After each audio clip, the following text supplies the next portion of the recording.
going on anyway? Welcome to this new moon in Taurus.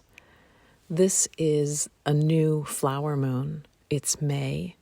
It's my birthday month.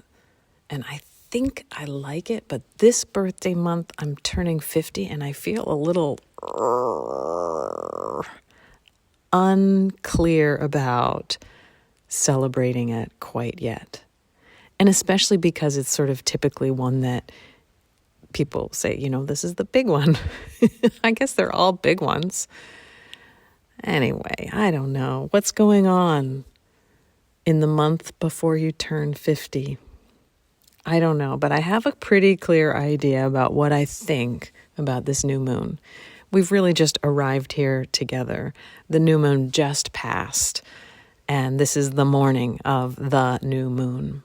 And I think I have an idea what this means, but let's see how it puzzles into your life experience at the moment.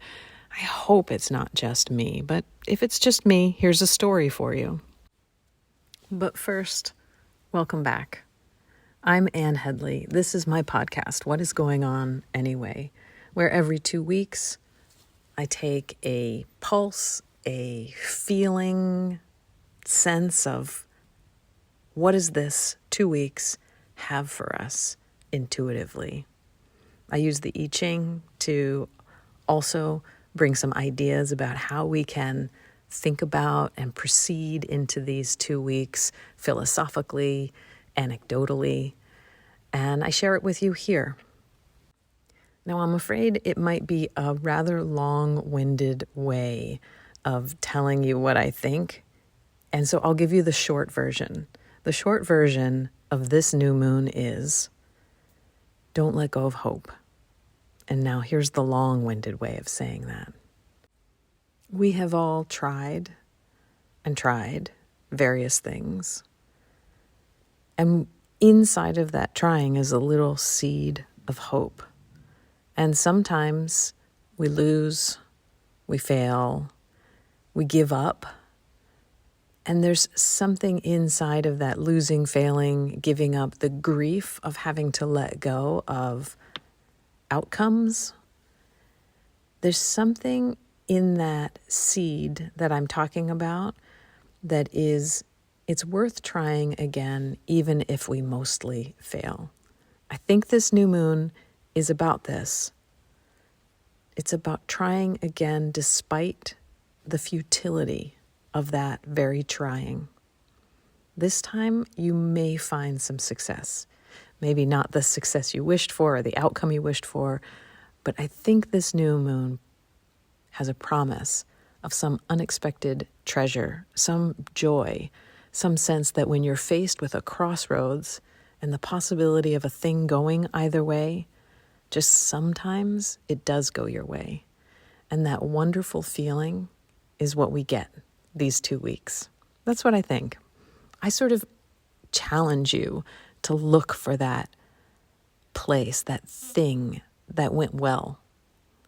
I say went well as if we're in the past, but I mean that little thing that something is going to go well for you. And I feel like, I can't do this, but I feel like I want to promise you that. So back to my story. It's my hopeful story in 3 parts. So we'll start with this. I am the sort of person, I don't think this is embarrassing. I just think there are people that do. I love to pop pimples. Some people do, some people don't. Let's just love them both. And in this moment, as an act of peace, let's eliminate the need to judge whether one is better than the other. They're just 2 kinds of people. You're one or the other, and it's already perfectly clear to you which one you are. And we love you. All of you. So in the bathroom, which I call the boys' bathroom, there's a shower that has a drain, and that drain has been clogged for some time. Not too clogged, so that it's a big problem, just clogged enough that it's like on the list to do. And I decided over the weekend while they were at their dad's house that I was going to clean this drain. Was it going to be a surprise? I don't know. It was just a good time to do it. So my typical treatment for drains is to stuff baking soda down the drain, follow that by vinegar, and get that, satisfying bubble. And then I pour down about 2 gallons of boiling water. That's sort of how I start all my drain problems. And a lot of times it does a great job. However, there was so much hair just under the surface of the drain that I just knew I needed to clean that hair out. Do you like this story so far? It's kind of a gross story. But I needed to clean that hair out, knowing that I couldn't really get to my typical way of doing it unless I addressed this kind of matted tangle of stinky hair, soap, scum mess that was just under the drain. Well, what do you call that? I'm totally lost for the words. It's the drain cover, but in this case, I couldn't take that drain cover off because it's tiled in. Like I'd actually have to take the grout out to get that cover off it. That's just the way it is.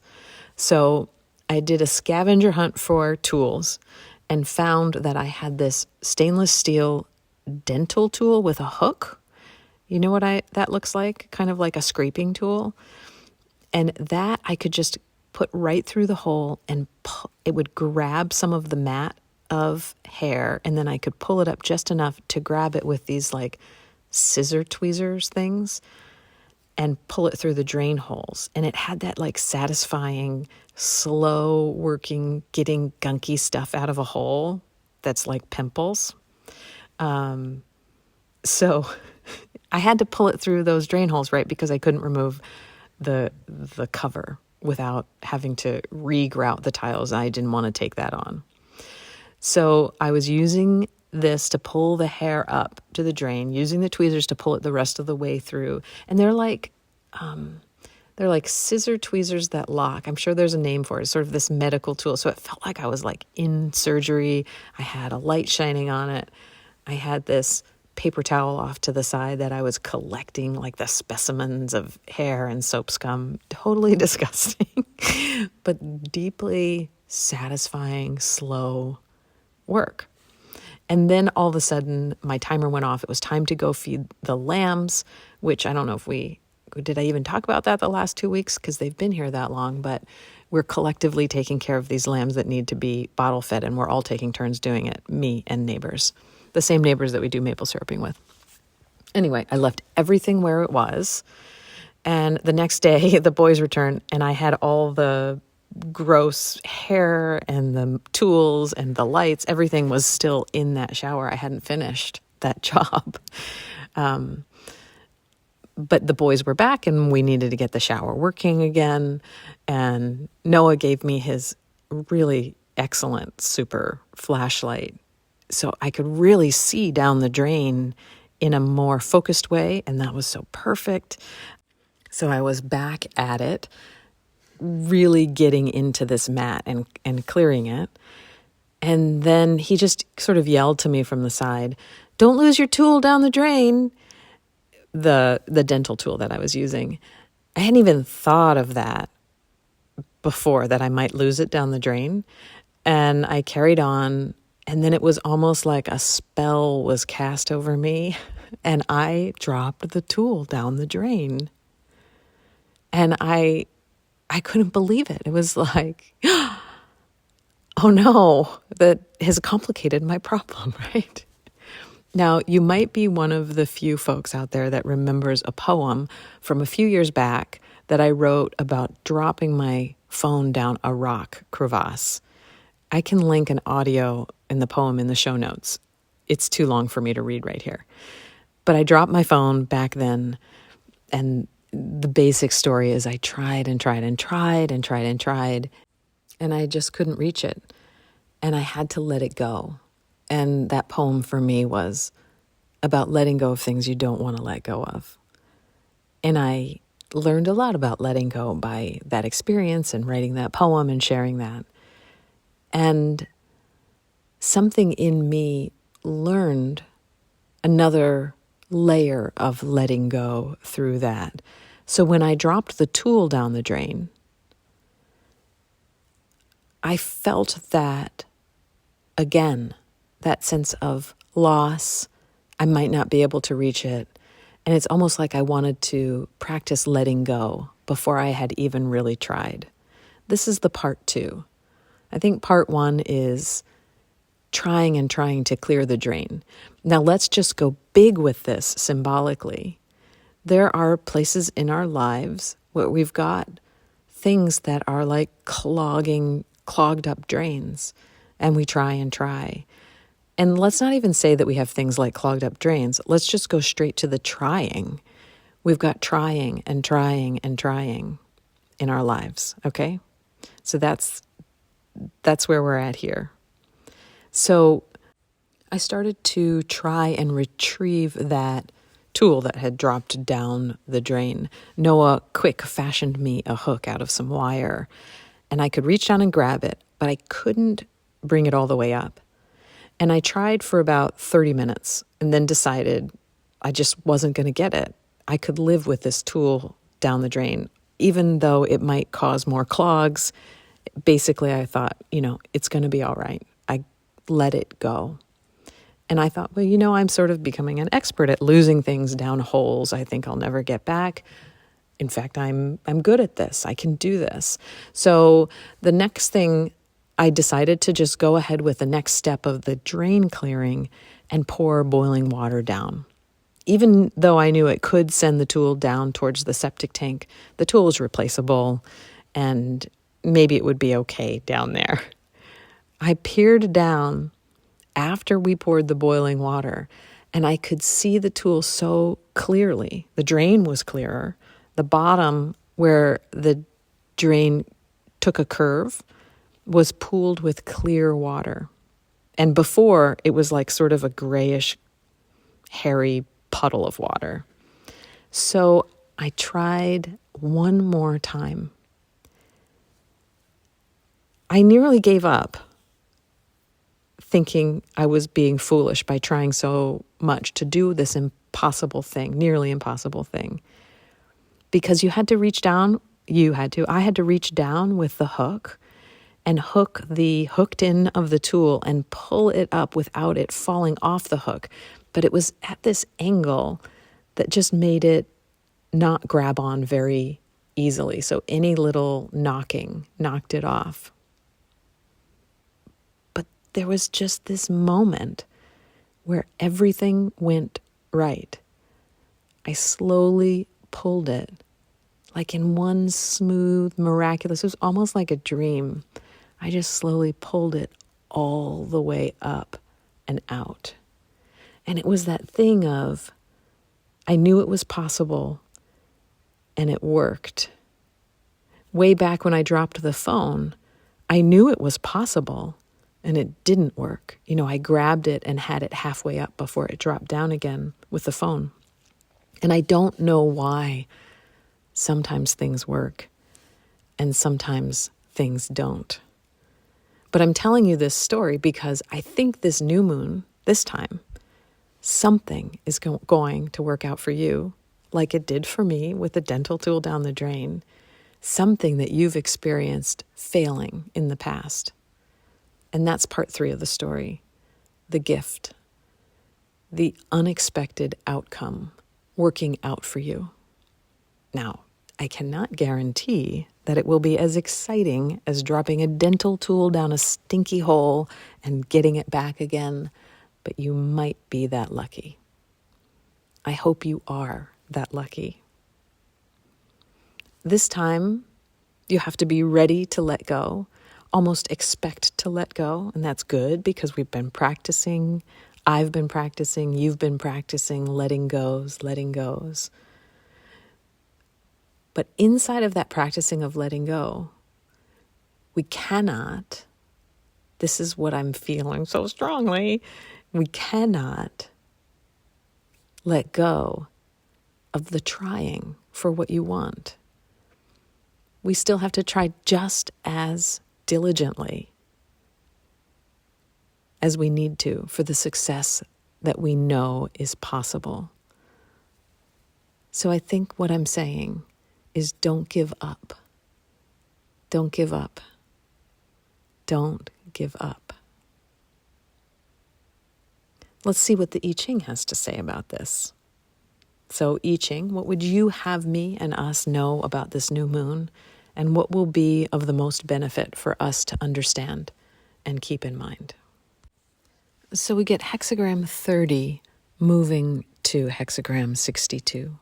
30 is clarity, radiance, bright omens, light, warmth, awareness. Join with, adhere to, articulate, and spread the light, see clearly. Bright presence of the spirit in the omens, an axis of change. What do you see? What does it mean? How can you nourish and sustain a high level of awareness? Radiance describes your situation in terms of awareness and coherence. The way to deal with it is to articulate and spread light and warmth. Illuminate, articulate, discriminate. Make things conscious. Bring together what belongs together. This is a time of intelligent effort and accumulating awareness. It includes unexpected and meaningful encounters, separations from the old and experiences outside the ordinary. Put your ideas to the trial. That brings profit and insight. It is pleasing to the spirits. Through it, they will give you effective power, enjoyment, and the capacity to bring things to maturity. Nurturing the receptive strength that can carry burdens generates meaning and good fortune by releasing transformative energy. Concentrate your energy. You have fallen and found bottom. Now the time calls for bringing things together. Radiance shines above you. Connect your idea with this brightness and use it again and again to spread clarity and care to the four corners of the world. Radiance means connecting and illuminating. The sun and moon connect with and illuminate heaven. The many grains, grasses, and trees connect with and illuminate the earth. Brightening things again and again reinforces correcting. This is how change occurs in the world. Being flexible and adaptable connects you with what is central and correct. It is the source of growth and is pleasing to the spirits. This is why nurturing receptive strength is so important. 30 moves to 62, which we just got last time. Small traverses, the flying bird. Adapt to each thing, very careful, very small. Spread the word, stay in the process. This is a major site of initiation and creative transformation. This time of transition is a journey through liminal space where rules dissolve and borders are crossed. Do you remember this from last time? Imaged as the hunter and the prey, the bird taken or not taken in the net. It's the quality of the way, the littlest possible thing, something hardly visible, that is the precise place where things turn and change. It is a time for great care with an expectation of great results. That's a better way of saying that don't lose hope now. Now, when we've tried and tried and tried and tried and tried and failed a lot, now is not the time to lose hope. It is a time for great care with an expectation of great results. The penultimate step. Remember, in this time, you are the bird, not the hunter. Keep a small heart. Small traverses. Make an offering and you will succeed. Advantageous trial, harvesting. Small, small, small steps. I think there's something in this too about the feeling that arises. It's not about the fact that I actually got that tool back up out of the drain. It's about the feeling that I knew it could happen and it did happen. Trusting in the possible. I think that's right now. And this moment right now, politically, is quite dramatic And what's happening in the Middle East is traumatic. And I think it's very easy to lose hope. So right now, there's just the tiniest promise. Hang in there. Look for the smallest things that help that feeling of knowing the possibility of the world that you wish for. It's not time to give up yet for that world that you wish for. So that's our new moon this time. Thank you for joining me. You can always find out more about me and my work. You know, if I've updated my website, sometimes I don't. I'm not so good at going back to do that, but you can certainly find some old stuff there at www.annhedley.com. You can also find me on Patreon at www.patreon.com/watermoonstudios. Thank you so much for listening. May you be well. May you know peace. May all beings everywhere be well. May all beings everywhere know peace. Until next time, bye for now.